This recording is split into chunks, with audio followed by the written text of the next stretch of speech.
একটা নতুন রাজনৈতিক দল কিছুদিন আগে আত্মপ্রকাশ করেছে। তারা বলা শুরু করলো এই অভ্যুত্থান নাকি 36 দিনেই হয়ে গেছে।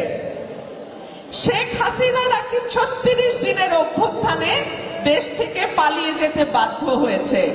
এটা কি ঠিক?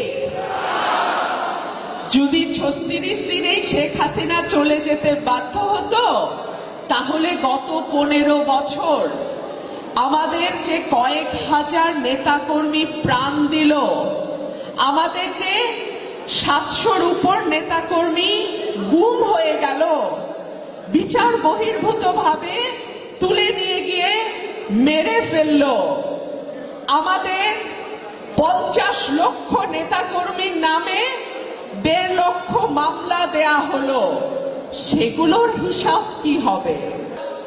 এক দলের বদলে তো আরেক দলই আসার কথা। আপনাদের মতো অনির্বাচিত সরকারের তো মানে ইচ্ছা মতো যতদিন খুশি ততদিন ক্ষমতায় থাকার কথা নয়। গণতন্ত্র সেটা বলে না। আওয়ামী লীগ গত 15 বছরে যত পাপ করেছে, শেখ হাসিনা থেকে শুরু করে ওয়ার্ড লেভেলের কর্মী পর্যন্ত, আগামী 100 বছরেও তাদের বিচার চলতেই থাকবে, চলতেই থাকবে, চলতেই থাকবে।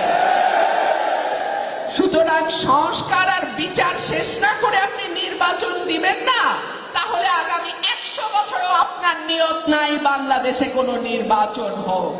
15 বছর বিএনপির নেতা কর্মীরা মাটি ছাড়ে নাই, আগামীতেও এক চুল মাটি আমরা কেউ ছেড়ে দিব না।